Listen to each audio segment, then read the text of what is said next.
She watched Acolyte devour her world's most formidable beast like a snack. The tale begins atop the storm-battered pinnacle of the Sentinel's tower, looming over the restless indigo sea of Veyron. Lyra, last acolyte of a fading faith, stands outlined against a deepening dusk, her cerulean blue skin and magenta ponytail vivid against the gloom. The air tastes of salt and finality. Lyra lifts her hands, the dark shimmer of her armor glinting as she chants an old invocation, a summons for the celestial wanderer, the world shifter, to fulfill a legend her people have nearly forgotten. Her voice rose above the wind, each syllable lost and then found, scattering into the storm. O wanderer between stars, O changer of fate, hear me. The world breaks. Let legend breathe once more. A gust nearly tore her from the stone ledge. Lightning flickered, illuminating her determined face, the delicate pattern of faith marks on her brow. She steadied herself, knuckles white against the carved parapet, eyes fixed on the cloud-choked sky. Silence pressed in. Then a sudden, searing blaze tore through the heavens. A burning object, brighter than the sun's last embers, ripped a screaming arc downward. Lyra's heart stilled. The object vanished beyond the cliffs with a thunderous impact, a shockwave rolling through the ancient tower. Stones shuddered beneath her feet. "It is done," she whispered. Or undone. She snatched up her ceremonial staff and hurried into the spiral stair, boots hammering against worn steps. Wind howled through arrow slits. The world narrowed to thunder, rain, and her breathless descent. At the base, she threw open the door. Salt spray lashed her face, and the storm clawed at her cloak as she plunged into the night. The shatter shore awaited, a labyrinth of jagged rocks, tidal pools, and broken dreams. Lyra picked her way along the slippery path, every sense straining for sign or omen. Each heartbeat asked, was this destiny or disaster? She found her vantage, pressed against the cold embrace of a boulder, as the rain eased to a shivering mist. Down on the shattered black sand, amid twisted metal and smoldering debris, a figure moved. Not Veronian. He was tall, broad-shouldered, battered, but upright. His hair, dark and matted, clung to skin the color of old ivory. He was human. Impossibly, impossibly human. Lyra watched as he staggered free of the ruined escape pod, his movements cautious but purposeful. He glanced up, scanning the cliffs as if suspecting unseen eyes. He spoke, his voice raw with exhaustion. "Anyone? Is anyone out there?" Of course he received no answer. Lyra pressed herself tighter against the stone, heart thudding. She expected the sea to claim him. Outsiders always failed here. The elements were merciless, the guardians relentless. Yet as dawn peeled away the night, she saw him persist. He scavenged what he could from the wreck. Twisted panels, a metal beam, a battered pack. He limped along the shore, searching for fresh water. He tested plants, sniffed, nibbled, spat out the poisonous. He built a crude shelter from driftwood and scavenged hull, bracing it against the wind. Days passed in this manner, each one a marvel. Lyra's vigil became obsession. She watched him spear fish with sharpened rods, gather shellfruit from tidal pools, and mend his wounds with strips of cloth torn from his own shirt. When a venomous crawler slithered toward his fire, he dispatched it with a rock and added it to his stew. The records she kept, intended as sacred chronicles, became confused, littered with sketches of his strong jaw, notes on the decisive tilt of his head. "He is not like the others," she murmured to the wind, voice trembling. "He does not yield." She should have left. The hunt was near. Soon the island's true master would stir. Instead, she lingered, unable to tear her gaze away from this improbable man, this survivor whose every breath seemed a quiet rebellion against fate. The tempest returned with a vengeance. Rain battered the world, reducing Jason's camp to a huddle of sodden debris. He weathered it, shoulders hunched, keeping his fire alive with ingenious makeshift windbreaks.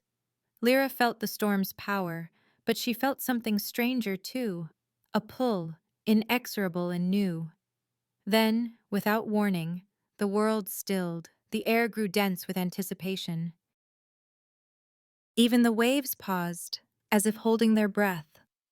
From the sea's black heart, something rose, a colossus, monstrous and magnificent. It towered above the cliffs, a nightmare of bone and sinew. 4 arms arched, 2 ending in gleaming serrated bone blades, 2 in fists like stone mallets. Its chest bristled with a dozen beady, unblinking eyes. Each step shook the shore. Lyra's courage faltered. The sentinel's energy pikes, once thought invincible, glowed weakly and sputtered useless in the beast's presence. The colossus turned, its gaze, many-eyed and pitiless, fixing first on Jason, then, impossibly, on Lyra herself. She froze, breath shuddering. The prophecy was supposed to protect her. Jason saw her, just for an instant, and shouted, "Run!" But he did not run. He snatched up the metal beam, brandished it like a spear, and charged the monster with a primal cry. The colossus swung. Jason ducked, rolling beneath a bone blade that would have split him in two. He drove the beam into the beast's leg, earning a bellow of rage. Blood, dark and steaming, sprayed the sand. The monster turned its fury on him, sending him sprawling with a backhanded blow. Lyra screamed. She did not remember making a sound, but the storm seemed to echo her terror. Jason dragged himself up, battered and bloodied. He did not retreat. As the creature bore down, he scrambled up its side, clinging to ridges of bone, using the very armor meant to repel him as his ladder. The beast thrashed, nearly unseating him, but Jason clung on with the tenacity of a man who had lost all else. With a desperate roar, he drove his improvised spear into the largest of the beast's eyes. The colossus shrieked, its many arms flailing. Jason rode its death throes, holding on until at last the monster crashed to the sand, shuddering, then falling still. For a long moment, only the rain spoke. Jason limped away, his body marked by battle, and began to carve the creature's flesh with steady, practiced hands. He built a fire, roasting a chunk of the guardian's meat, then ate, grim, determined, alive. Lyra watched, hidden in the shadows, her beliefs shattering and being reborn in the same heartbeat. The prophecy was literal. The world shifter would consume the guardian. She saw in Jason not a deity, but a man who had irrevocably changed her world.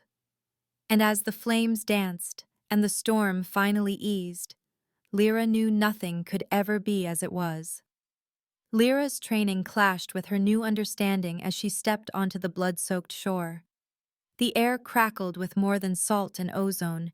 Dozens of eyes watched from the mist. Sentinels in battered armor, villagers in rough-spun cloaks, faces pale with awe or suspicion. Jason knelt beside the slain colossus, his arm hanging at an awkward angle, his brow drawn in pain. He looked up as Lyra approached, rain streaming down the angles of his face. She moved with practiced purpose, each step a negotiation between duty and desire. The prophecy echoed in her head, warring with everything she had been taught. "Do not come closer," Jason warned, voice rough. "The thing might have kin." Lyra ignored the threat, pausing a pace away. Her voice was clear, the words formal, yet soft. "I am Lyra, last acolyte of the Sentinel's faith. You have fulfilled the prophecy, the world shifter, the one who consumes the guardian. All Veyron bears witness." Jason's mouth twitched, more irritation than reverence. "Prophecy? I was just trying not to die." He tried to stand, but his breath caught. Lyra saw the way his left arm sagged, swollen and darkening at the elbow. She knelt, pulling a leather satchel from her belt. "Your arm is broken. I can mend it. Our remedies are effective." He eyed her warily. "What's in it for you?" She hesitated. "It is my duty. she said, but the words felt like a mask. Jason's gaze flicked from her hands to her eyes, searching for something unspoken. After a long moment, he relented. Fine, but if you start chanting again, I'm out. A murmur swept through the crowd. Lyra ignored them, focusing on the man before her. Her fingers, steady from years of ritual, gently probed his arm. She felt the unnatural angle, the heat of swelling flesh, the shiver of pain beneath his skin. He tensed, teeth clenched, but did not flinch. She opened a vial of luminous blue salve. "This will numb it," she said, voice almost a whisper. He grunted. "Can't be worse than the monster." Her touch lingered, not strictly necessary. She found herself tracing the lines of his wrist, marveling at the difference. His veins, his pulse, the roughness of his palm. He smelled of smoke and adrenaline, rain and iron. Their eyes met, and for an instant, the world narrowed to a single breath. Lyra looked away, cheeks flushed violet. "Hold still." She set the bone with practiced force. Jason let out a strangled sound, half curse, half laughter. She wrapped the arm in soft bandages, then smeared the salve along the bruised flesh, her hands moving slowly, reverently. When she finished, Jason flexed his fingers, surprise flickering in his eyes. "That's better than I expected." "Veronian remedies," she said, her smile shy. "And faith." They lingered by the dying fire as the crowd dispersed, whispers trailing behind them. Over the next days, Lyra found herself drawn to Jason's side. She brought him food, sea fruit, smoked strips of guardian meat. He showed her how to build a better shelter, how to twist metal and wood into tools. She taught him the names of the clouds, the hidden currents in the bay, the signs of the tide's moods. One morning, Jason watched as she knelt by the shore, tracing spirals in the sand. "You really believe all this?" he asked, voice low. "The legends? The world shifter?" Lyra's hand stilled. "I did. I do. But you're not what I expected." Jason crouched beside her, close enough that she could feel his warmth. "Maybe legends are just stories people tell to make sense of chaos." She smiled, but there was sadness in it. Or to find hope. Their days blurred into a rhythm, teaching, learning, watching storms roll in from the horizon. Jason's practical knowledge meshed strangely with Lyra's rituals. She guided him through the kelp forests, showed him the glowing anemones that marked safe passage. He demonstrated how to filter water with heated stones, how to rig a snare for the elusive shore hare. One evening, as the sun slipped behind broken clouds, Lyra tended Jason's wounds by the firelight. The bandages were stained, his skin mottled with new bruises. He watched her, brow furrowed. "Why do you keep helping me?" She focused on his arm, fingers trembling. "It's my duty. The prophecy." "Forget the prophecy." Jason's voice was gentle, but insistent. "What do you want, Lyra? Not as an acolyte. As you." She hesitated, the words catching in her throat. The fire painted gold across his face, turning the shadows in his eyes molten. "I want to understand," she whispered. "Your fire, your will. You fight for every breath, not because of legend, but because you choose to live. I want to know what that's like." Jason reached for her hand, their fingers tangling awkwardly. "Then stay. Show me your Veyron, and I'll show you my fire." Before she could answer, a harsh voice shattered the moment. "Enough!" Elder Tarek strode into the firelight, his cloak snapping in the wind. A contingent of followers trailed behind him, their faces grim. Tarek's gaze was ice. "So this is the world shifter? A brute who slew a brute. Have you come to finish the rest of us too?" Jason met his stare, unblinking. "I'm not here to fight anyone else." Tarek gestured to the horizon, where the tide gardens shimmered in sickly green. "Then heal what you have not broken. Our gardens are dying, poisoned, decaying. Your violence cannot fix this. Lyra stepped forward, voice taut with fear and defiance. Elder, he saved us. Tarek cut her off. He proved he can kill. Now let him prove he can save. Jason's jaw tightened. Show me the problem. Lyra led him to the Tide Gardens, vast fields of floating flora, wilting and blackened. Fish floated belly up in stagnant pools. The villagers watched with thinly veiled skepticism. Jason knelt, scooping up a handful of water. He sniffed, tasted, examined the slime clinging to the roots. Not a toxin, he muttered. A mineral imbalance. Something in the waters changed. Lyra knelt beside him, worry etched in every line of her face. What does it mean? It means something's leaching into the current from below. A fissure, maybe. Could be fixed, but it's risky. Tarek's voice was a sneer. Violence again? Jason ignored him, eyes bright with calculation. Not violence, precision. We need to open the fissure wider, release the trapped elements. It'll restore balance. Lyra's breath caught. You want to detonate the seabed? Jason nodded. A controlled charge. I'll need your knowledge of the currents.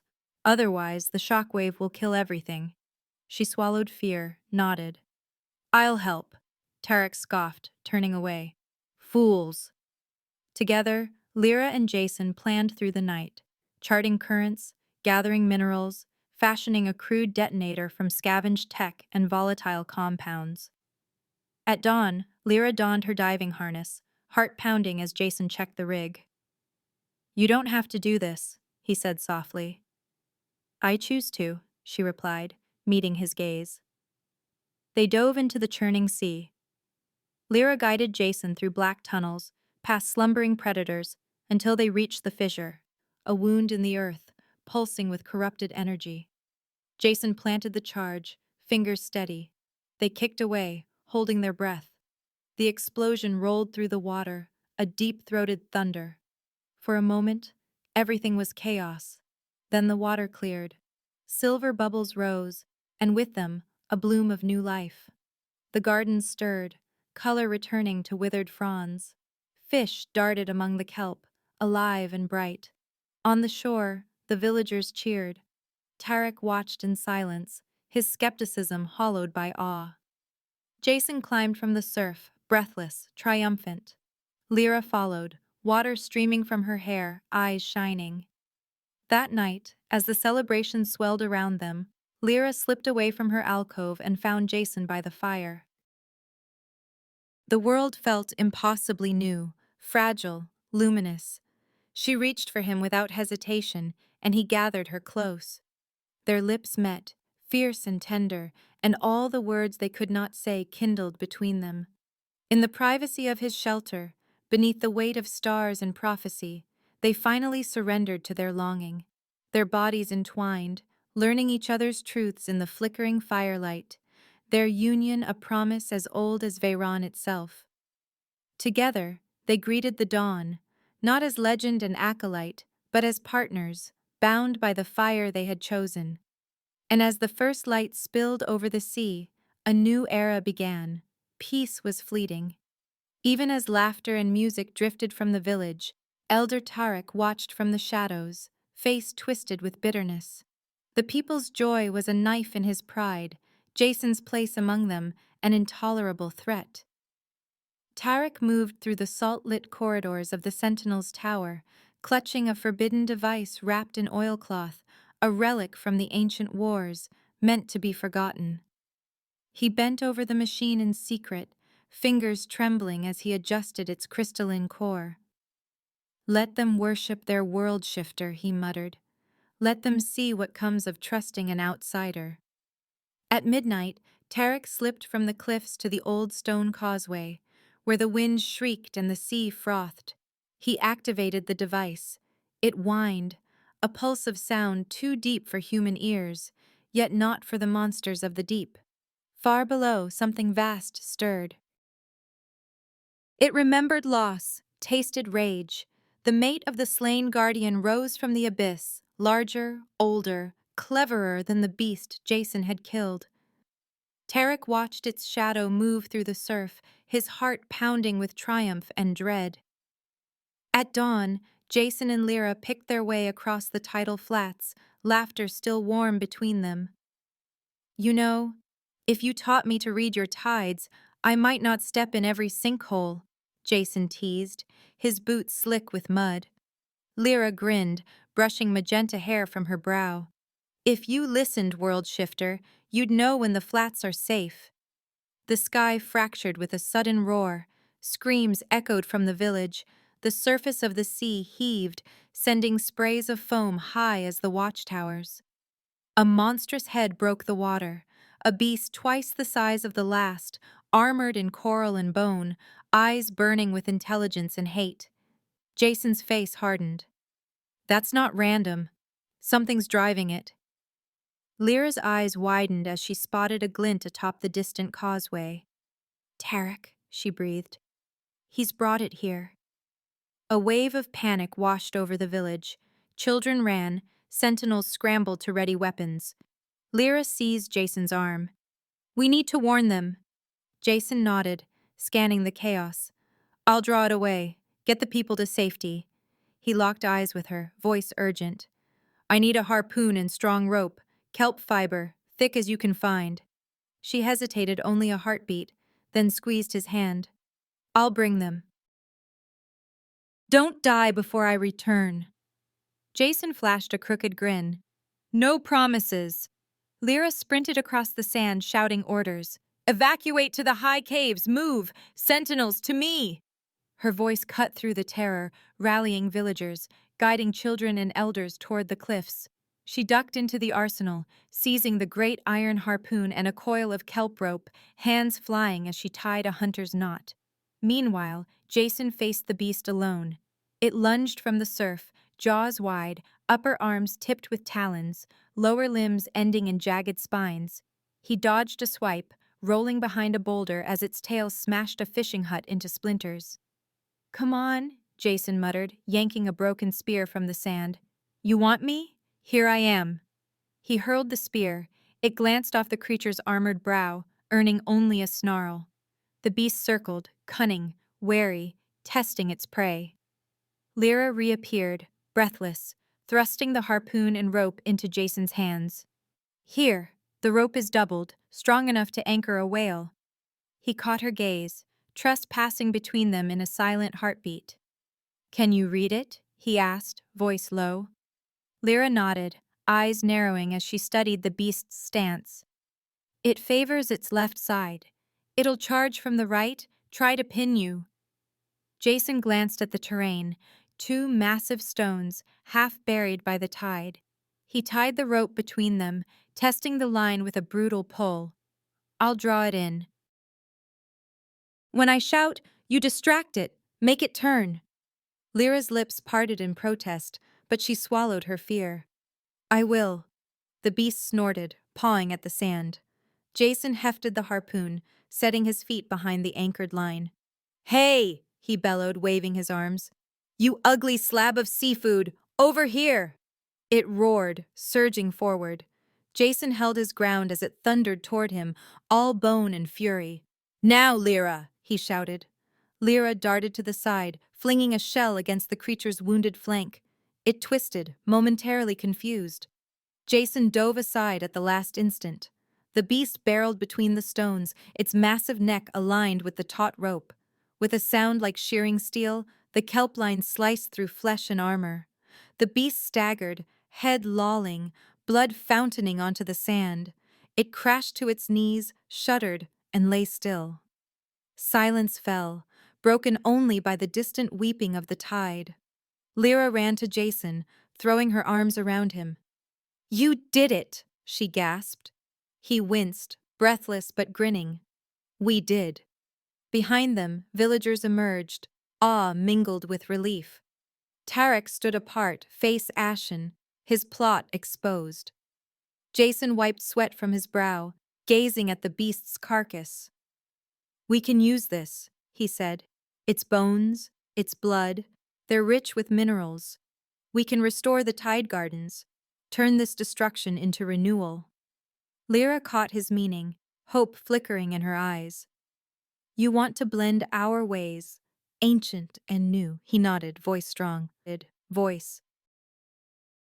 Not a god to be worshipped, but a partner. That's what the prophecy meant. Building something better, together. Lyra turned to the villagers, voice ringing clear. We will use this gift to heal the land. We will remember our traditions and welcome new knowledge. Veyron endures because we endure, side by side. As the people gathered, helping to harvest the beast, Tarek slipped away, defeated. In the twilight, Jason's hand found Lyra's. She looked at him, seeing not just the world shifter of legend, but the man who had chosen her, and her world. Their union marked the beginning of a new age. Together, Acolyte and Beloved, they faced the rising sun, ready to forge a future where peace was not fleeting, but earned, every single day. 5 years later, the bones of the two slain guardians arched high above the new settlement, their weathered spines woven with blooming sea vines and shimmering banners. The archway marked not only an entrance, but a memory, a promise kept. Beyond it, Veyron thrived. Tide gardens, once blackened and dying, now spread in emerald waves, alive with darting fish and iridescent kelp. The air was thick with salt and laughter, the distant clang of tools, the soft songs of children learning to swim before they could walk. Jason moved through the bustle, his stride easy, shoulders broad, face lined with old scars. He carried the look of a man who had learned peace the hard way. At his side, Lyra, now high acolyte, walked with the authority of both tradition and change. Her skin glowed cerulean in the dawn, her magenta hair streaked now with silver, her robes a blend of sentinel armor and human leather. They had carved a home together into the cliffs, arched windows of sea glass, terraces overflowing with windflowers, tools and relics of both worlds side by side.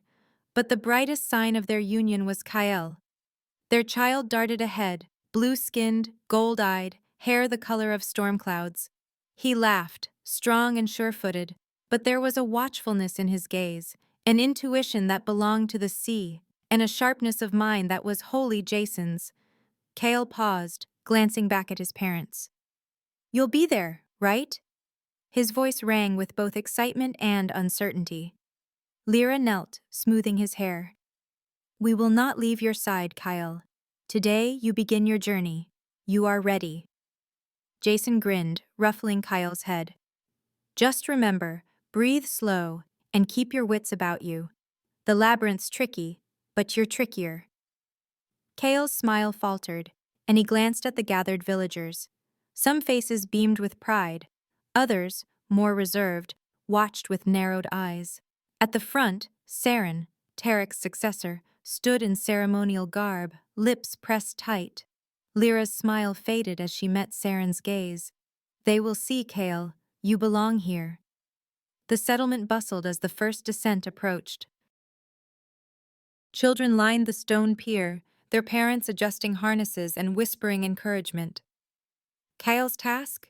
To dive into the labyrinthine reefs and retrieve a moonstone, as was tradition for every child of age. But no child like Kael had ever descended before. Saren stepped forward, his voice carrying over the crowd. The sea's spirit welcomes all her children, yet today we send one whose heart is split. Will he hear the currents, or will reason drown his instinct? A murmur rippled through the onlookers. Lyra's back stiffened, Jason's jaw set. Kael shrank behind his mother. They don't want me, he whispered. Jason crouched, placing a hand on his son's shoulder. Listen to me, Kael. You are more than their doubts. The sea is wild, but so are you. Read the currents, yes, but trust your heart too. That's what makes you strong. Lyra squeezed his hand, voice gentle but unyielding. Your spirit is of Veyron, and your will is your own. The sea knows you. Show them. Kael nodded. determination flickering in his eyes. He turned, joining the other children as they prepared for the rite. As the sun reached its zenith, the signal sounded, a low note from a conch shell. Children dove from the pier in a flurry of color and bubbles, Kale among them, his form graceful as he slipped beneath the waves. Jason and Lyra watched from the cliff's edge, hearts pounding in unison. Jason exhaled slowly. He's ready. He's got both our stubbornness. Lyra tried to smile, but anxiety twisted her features. He has never been fully accepted. If he fails... He won't, Jason said. But even if he does, it doesn't change who he is. Lyra shook her head. The old ways run deep. Saren wants to prove that humans cannot be trusted with the spirit of the sea. He wants Kale to fail. Jason squeezed her hand. Then we teach Kale what we learned, how to listen and how to reason. You taught me how to feel the tides. Let's trust him to do the same. They fell silent, watching the surface for any sign. Beneath the water, Kale swam deeper, following the sun-dappled currents through twisting tunnels of coral and stone. His lungs burned, but he pressed on, recalling his mother's lessons. Follow the blue kelp, mark the way with polished shells, trust the silent language of the reef. Yet it was his father's words, steady, practical, that guided his hands as he untangled himself from a snare of seaweed and mapped the current's pull.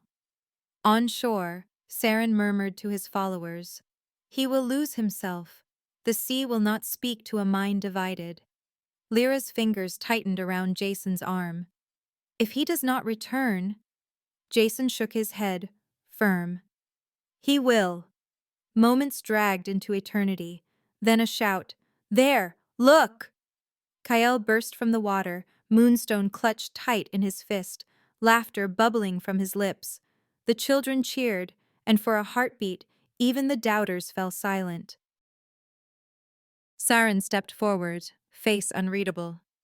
"You have done well, Kyle. The sea accepts your offering. Perhaps there is room for both old and new." Lyra knelt as Kyle stumbled into her arms. "I knew you would find the way." Kyle beamed, holding the moonstone aloft. "I listened, Mama, and I remembered what Papa said about thinking through the maze." Jason swept his son into a hug, pride shining in his eyes. "You're proof we're stronger together." As the crowd surged forward, voices mingling in relief and newfound respect, Saren lingered at the edge, thoughtful. That night, long after the moon rose over the glistening reefs, Jason and Lyra sat together on their terrace.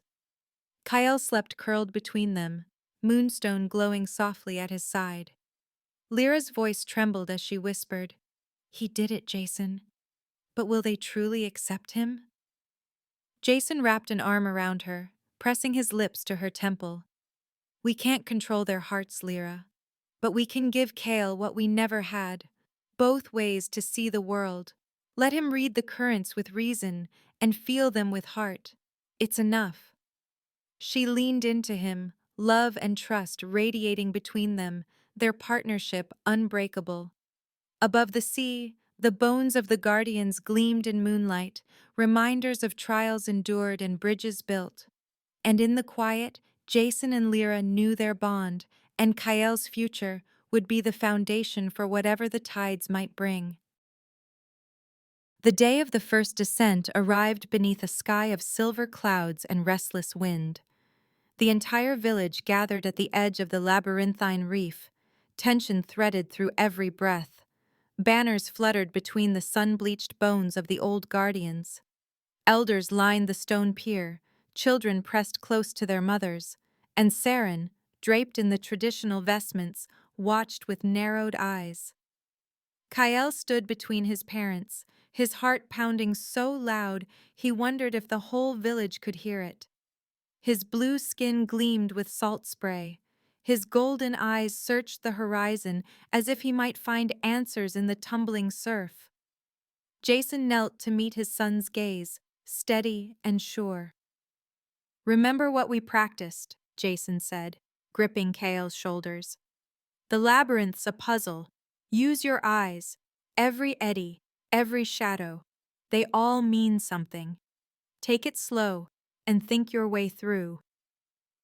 Lyra brushed Kale's damp hair from his brow, her fingers gentle, but her tone fierce. "But do not let your mind drown out your heart. Listen for the sea's rhythm. Let it guide you. The moonstone calls not to the cleverest, but to the truest." Kyle nodded, his breath shaky, but his resolve kindling beneath their faith. He glanced out at the crowd. Some faces shone with pride, others, Saren's chief among them, held only doubt. Saren's voice rang out, cold and formal. "Let the first descent begin. May the spirit of the sea judge who is worthy." Kyle pressed his palm to the sign of the labyrinth etched in the pier, then dove in, slicing cleanly into the turquoise water.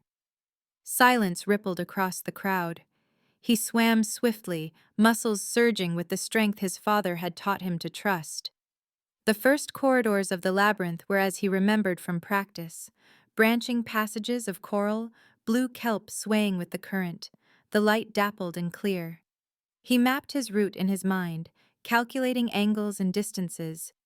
Every decision was precise, every movement efficient. He slipped past a cluster of darting reef fish, navigated a tight spiral by counting heartbeats and marking the feel of the tide against his skin.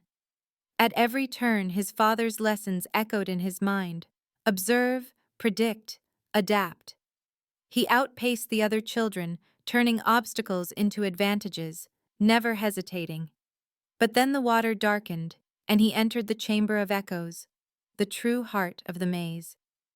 Here, the passageways forked and twisted, their boundaries shifting with the pull of the sea. The light grew strange and sound distorted, every splash and heartbeat multiplied 100-fold. It was said the Moonstone's song could only be heard by those who truly belonged. Kyle hesitated, heart hammering. He tried to force the pattern, swimming left, then right, searching for logic in the chaos.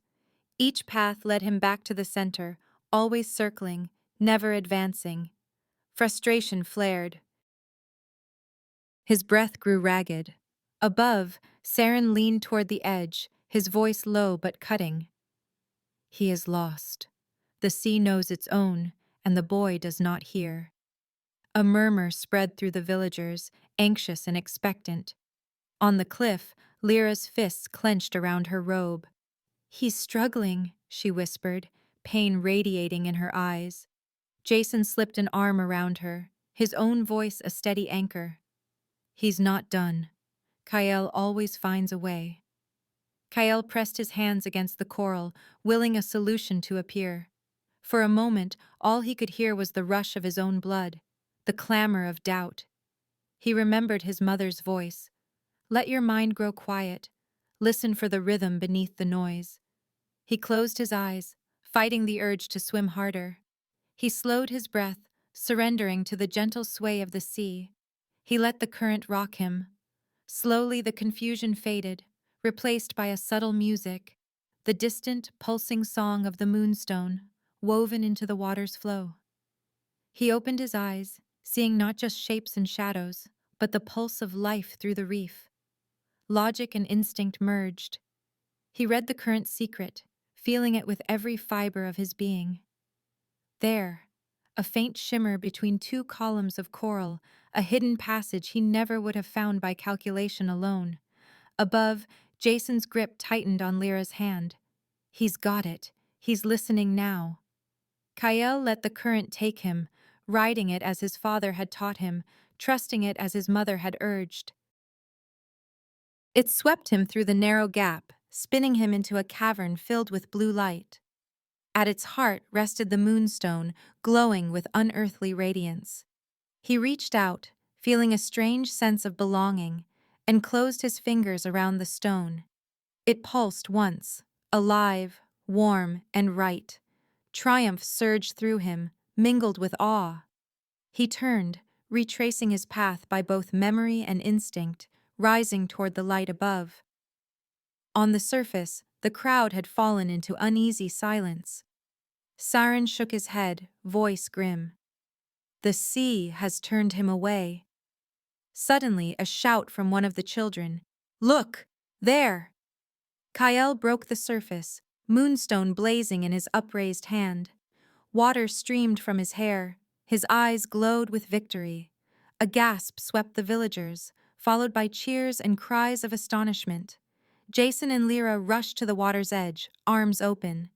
Kyle scrambled onto the rocks, chest heaving, stone clutched tight.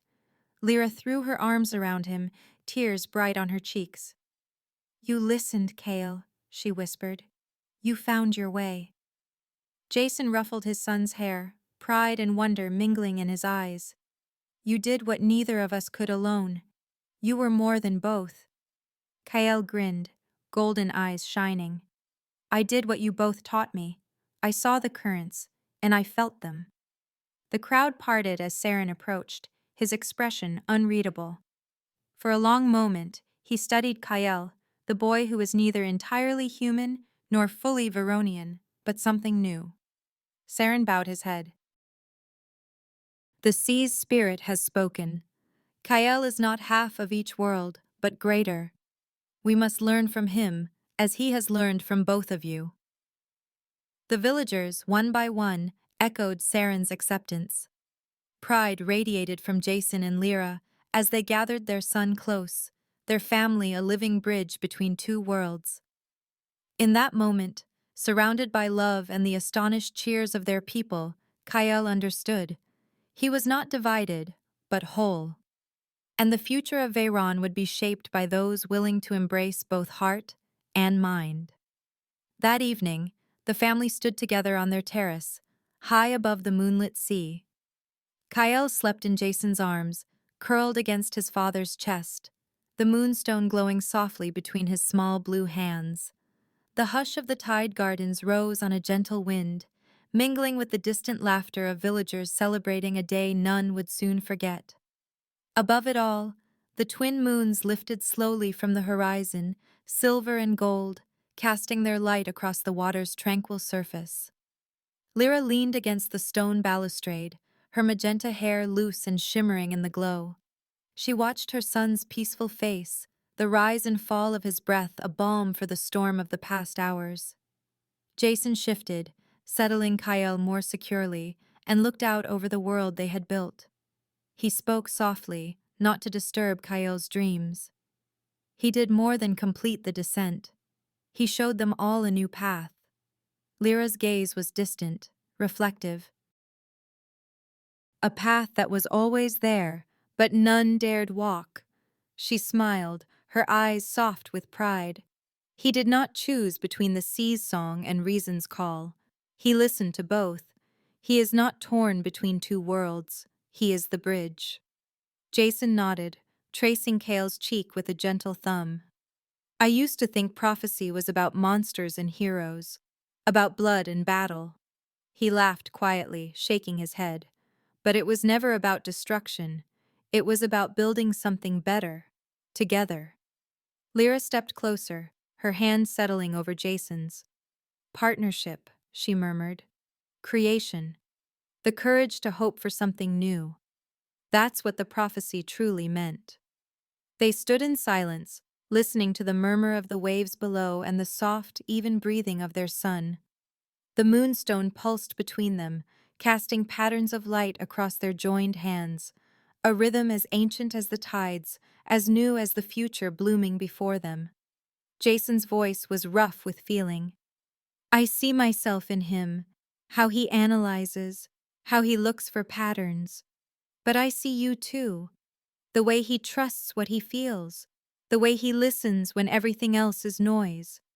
Lyra smiled, a tear slipping down her cheek. He is the best of both of us.